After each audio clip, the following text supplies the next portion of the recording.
가장 현명한 방법 중에 하나는 애초에 그들로부터 내가 거리감을 유지하는 것밖에 없어요. 안녕하세요, 라떼님들 반갑습니다. 자기 전에 듣기 좋은 레띠입니다. 우리는 살면서 어떠한 일을 잘못 휘둘리거나 혹은 어떠한 사람 때문에 내가 공경에 처해지게 되는 경우가 굉장히 많이 있어요. 그래서 대부분의 사람들이 내가 저 사람이랑 거리감을 두는 게 가능할까? 내가 저 상황에서 어떠한 적정한 거리감을 두는 게 가능할까? 라고 고민을 할 만큼 집단 속에서 딱 균형을 잡고 있는 거는 진짜 어려워요. 정말 많은 사람들이 그게 여러분이 될 수도 있고요. 어떠한 집단 생활 때문에 내 개인 사생활이 미친 듯이 흔들리는 거예요. 분명하게 반드시 알아둬야 되는 사실 하나는 여러분들을 어떠한 곤경에 처하게 만든 그 사람들은 절대로 그 책임을 본인들이 지려고 하지 않습니다. 규칙이 있는 사람이 되기.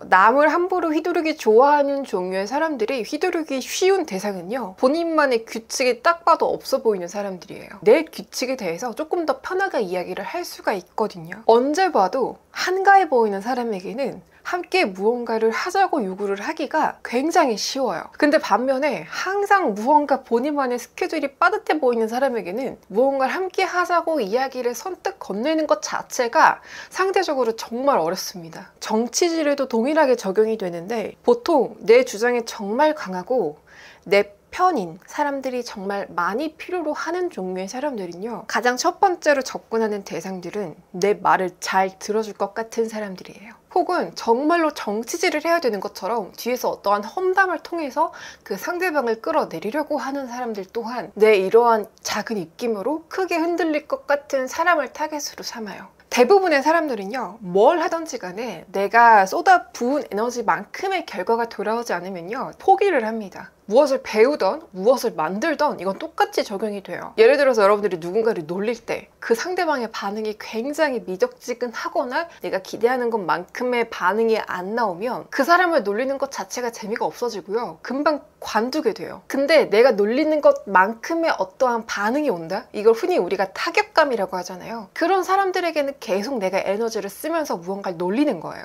소위 말해서 이건 약간 나쁜 말인데, 만만해 보이는 사람들이 가장 첫 번째 먹잇감이 되는 거예요. 근데 이러한 정치질을 즐기는 유형의 사람들이 아무리 건드려도 타격감이 1도 없는 사람들이 있는데, 예를 들어서 이런 유형들이 있잖아요. 우리가 회사 생활을 할 때 어떤 회식 자리에서 정말 단 한 번도 2차까지 가지 않고 제때 정해진 시간에 귀가를 하면서 가장 먼저 빠지는 사람. 제가 경험한 바로는요, 그런 식으로 본인만의 어떠한 규칙이 확고한 사람들한테는요, 그냥 불평을 조금 논할 수는 있겠지만 그 사람들을 어떻게 정치질을 하려고 하는 사람들은 저는 개인적으로 못 봤어요. 왜냐면 정치질을 하는 사람들은 굉장히 예리한 눈을 가졌기 때문에 굉장히 잘 알아요. 그 사람들을 내가 아무리 뒤에서 비난을 하고 욕을 해봤자 그 사람들에게 아무런 영향이 끼치지 않을 거라는 걸 본인들이 너무나 잘 알기 때문에 그런 사람들을 두고 정치질을 하진 않아요. 내가 내뱉는 언어나 내가 행하는 어떤 행동들도 그 사람에게 영향력을 별로 끼치지 않을 것 같다라는 판단이 서는 순간 다른 먹잇감을 찾는 거죠. 그래서 보통 학교나 회사에서 일어나는 수많은 정치질 속에서 뭔가 자기만의 위치를 항상 딱 안정적으로 잘 만들어가는 사람들은 본인만이 갖고 있는 그 규칙을 타인한테 굉장히 잘 보여줘요. 근데 저는 이게 집단 생활을 계속해서 유지할 거라면은 어느 정도 굉장히 필요한 요소 중에 하나라고 생각을 하거든요. 규칙적으로 퇴근을 하고 항상 운동을 하는 모습을 보여준다든지, 어떠한 주제, 예를 들어서 제3자에 대한 이야기가 나올 때마다 반응을 항상 미적지근하게 하는 사람이 된다든지, 본인만의 규칙이 있는 사람들은요, 절대로 만만한 사람들이 아니에요. 그렇다고 해서 여러분 있잖아요, 이게 불친절한 거랑은 전혀 상관이 없는 이야기예요. 친절함을 유지하면서도 내 규칙을 남들에게 보여줄 수가 있어요. 저는 약간 개인적으로 회사 생활을 할 때 회사 일 말고 그 이외에 본인만의 개인적인 시간 안에서 자기 개발을 좀 굉장히 열심히 꾸준하게 하면서 그 부지런함을 계속해서 보여주는 사람들은 진짜 함부로 하기가 어렵다는 생각을 하거든요. 공동체 생활 이외에 본인만의 개인적인 사생활 그 영역이 확고하게 자리가 잡힌 사람들은요, 퇴근 시간이 되면요, 그 집단 생활에서의 연속성이 뚝 끊겨요. 우리는 보통 이러한 사람들에게 어떤 이야기를 하냐면 거리감이 느껴져. 우리가 모든 사람들에게 거리감을 좁힐 필요가 없기 때문에 거리감을 유지해야 되는 대상들에게는 그 거리감이 확실하게 보여져야 된다는 거예요. 지금 이 영상을 보고 계시는 라떼님들 중에서 어떤 집단이나 어떤 환경 속에서 자꾸 외부로부터 간섭을 받는 일이 생긴다라고 하신다면, 내가 지금 소속된 어떤 환경이나 집단 속에서 나에게 주어진 필수적인 임무 이외의 것, 혹시 내가 거기에 중요성을 두는 게 아닐까라는 생각을 한번 해보시는 게 좋아요. 대외적 매너를 가지기. 감정적인 것들을 최대한 배제하고 타인을 대할 때 항상 적당한, 정갈한 매너만을 보여주는 거는 저는 개인적으로 제가 생각했을 때 굉장히 프로페셔널하다고 느껴져요. 아마 이 영상을 보는 라떼님들 중에서 나는 사회생활을 이제 좀 했어 라는 분들이 계신다라고 한다면은 이게 무슨 말인지 확실하게 공감을 하실 거예요. 그런 사람들은 뜻 보면은 굉장히 사무적이고 딱딱하고 되게 곁을 잘 안 주는 약간 차가운 듯한 사람인 것 같은 이미지를 표출을 하지만, 제가 사회생활을 오랫동안 하면서 느낀 거는 그런 사람들은요, 적어도 나에게 절대로 어떠한 피해는 주지 않는다라는 사실이에요. 예를 들어서 그런 사람들은요, 업무적인 문제에 직면했을 때조차도 감정을 표출하지 않아요. 그 어떤 부정적인 감정일지라도. 그리고 공적인 문제에 본인의 개인적인 감정을 섞지 않는 게 굉장히 딱 자리가 잡힌 사람들이기 때문에 나이가 들수록 이러한 대외적인 매너를 잘 갈고 닦은 사람들, 이런 사람들이 진짜 프로페셔널하다 라는 생각이 정말 강하게 들어요. 예를 들어서 우리가 누군가와 공적인 관계에서 어떠한 집단 속에서 어떠한 감정을 교류할 때 있잖아요. 그게 항상 긍정적인 감정이면 너무 좋겠죠. 근데 그게 절대로 아니거든요. 우리가 감정을 교류할 때 기쁨, 행복, 즐거움 등등의 긍정적인 감정이 있겠지만 그와 더불어서 슬픔, 분노, 자괴감, 짜증 이런 것들까지 같이 꼬리표처럼 따라온다는 거죠. 결국에는 나중에 가면요, 여러분, 이런 대외적인 매너를 잘 장착한 사람들은요, 함께 일하기도 너무나 편하고, 왜냐면 내가 쓸데없는 에너지나 감정 소비를 할 필요가 전혀 없다는 걸 내가 너무나 잘 아니까. 그리고 어떠한 사회생활을 하면서 어떤 집단 속에서 항상 타인과 적당한 거리감을 유지하는 사람들은요, 본인만의 바운더리가 정말 확고해 보여요. 그러니까 이게 무슨 말이냐면요, 함부로 그 사람의 개인적인 영역에 침범할 수가 없는 거예요. 대외적 매너가 정말 좋은 점, 첫 번째는 내가 감정 소모를 할 필요가 없다라는 거예요. 그리고 두 번째, 상대방과 항상 일정한 거리를 유지할 수 있도록 도와줍니다. 마지막 세 번째, 그렇기 때문에 내가 그런 집단 생활에서 받는 스트레스로부터 굉장히 자유로워져요.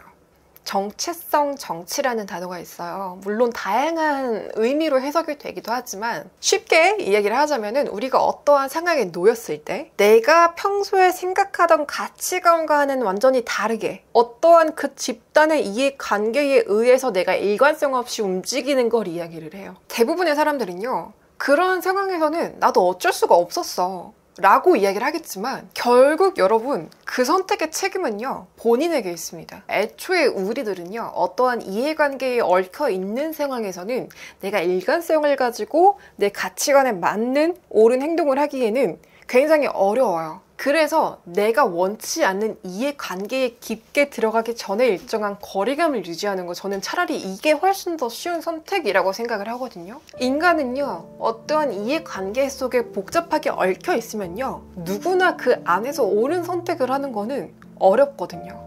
그래서 만약에 어떠한 정치질에 내가 휘말렸다고 해서 내가 거기서 옳은 선택을 자꾸 못한다, 내가 갈팡질팡한다, 일관성이 없다라고 느껴지더라도 대부분의 사람들이 그런 상황에서는 그러한 문제를 겪어요. 그래서 가장 현명한 방법 중에 하나는 애초에 그들로부터 내가 거리감을 유지하는 것밖에 없어요. 이해심의 배분. 어렸을 때부터 사회생활을 처음 시작했을 때 나와 공적으로 얽혀있는 사람들의 감정을 이해하기 위해서 정말 에너지를 미친 듯이 쏟아부었어요. 그리고 그게 당연히 그렇게 이해심이 많은 게 바로 어른의 역할이겠거니라고 저는 생각을 했거든요. 제가 느낀 것 중에 하나는, 평소에 내가 100 중에서 90의 이해심을 보여줬다가 내가 그날 유난히 감정적으로 힘들다거나 혹은 내가 그날 체력적으로 굉장히 지쳐있다거나 피곤하다거나 라는 등의 이유로 30 정도의 이해심밖에 안 보이잖아요. 그러면은 저는 그 순간부터 굉장히 나쁜 사람이 되고, 내가 그렇게 이해를 이전보다 덜 하는 거에 있어서 해명을 해야 돼요. 평소에 90의 이해심을 보여주던 사람이 갑자기 30의 이해심을 보여준다는 것 자체만으로도 우린 정말 나쁜 사람이 돼요. 근데 평소에 굉장히 기계적으로 0의 이해심을 가졌다가 어느 날 갑자기 10의 이해심을 보여주는 사람은요, 정말 좋은 사람이 돼요. 그래서 결국에는 어떠한 공적인 집단 안에서 내가 정말로 사적으로 가지고 있는 사람들을 이해하는 것만큼 그 사람들을 이해할 필요는 정말 전혀 쓸모가 없구나 라는 거를 사회생활 오랫동안 하면서 이게 깨닫게 되더라고요. 물론 그들에게 항상 친절한 미소와 매너 있는 모습을 보여주되 그들을 감정적으로 이해하는 모든 일에서 최대한 그냥 거리감을 두는 거예요. 이러한 태도가 생각보다 사회생활을 하면서 어떤 집단 안에서 굉장히 롱런을 하는데 진짜 큰 도움이 됩니다.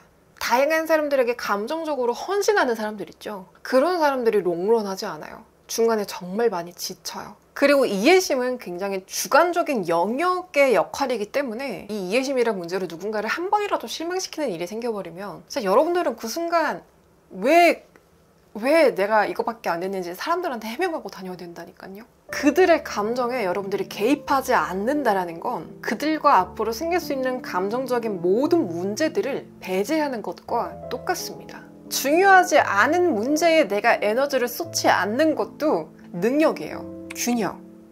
우리가 살고 있는 각자의 삶들의 공통점이 딱 하나 있는데 균형을 잡기가 굉장히 힘들다라는 거예요. 항상 매 순간 균형을 잡으면서 앞으로 삶이 촤르락 흘러가는 사람들은 거의 없어요. 노동과 휴식 사이에서 균형을 잡고 이성과 감정 사이에서도 균형을 잡고 돈과 시간 사이에서도 균형을 잡아야 돼요. 내가 내 삶을 발전적으로 영위하기 위해서 내가 필수적으로 해야 되는 것들 이외의 것들, 거기에 내가 너무 큰 시간과 에너지를 쏟아붓고 있다면 이미 균형이 많이 무너져 있다는 거거든요. 그래서 여러분들의 인생에서 내가 원하지 않는 문제에 어떠한 시간과 에너지를 불필요하게 많이 쏟아붓고 있다는 피로감에 젖어 계시다면 지금 빨리 인생에서 그 문제들을 신경을 그냥 꺼버리세요. 중요한 거는 여러분들은 그것 이외에도 지금 신경을 써야 되는 것들이 굉장히 많다는 거죠. 그것도 훨씬 더 중요한 여러분들의 무반응은요, 그들을 재미없게 만들어요. 게으르고 비겁한 사람들은요, 나와 함께할 사람들이 많으면 많아질수록 본인들의 마음이 위안을 얻습니다. 제가 어느새 해가 져가지고 지금 살짝 처음 영상 시작할 때보다 좀 어둑어둑해졌어요. 지금 밖에 해가 지고 있습니다. 그래서 이렇게 앞으로 조금 왔어요. 순식간에 어두워지네요. 내가 원하는 것과 내가 원하지 않는 어떤 외부의 자극이든 요구든 아무튼 불필요한 것들 그 사이에서 적절한 균형을 이루는 거는 정말 중요합니다. 그렇다고 삶에서 이 외부를 완전히 배제시킬 수는 없잖아요. 그러니까 적당한 균형을 항상 유지하는 게 중요하다는 거죠. 이 사이에서 줄타기를 잘하는 사람들은 중심을 잘 잡는 사람들이겠죠? 아인슈타인이 한 말처럼요. 인생은 자전거를 타는 것과 같다. 균형을 잡으려면 움직여야 한다.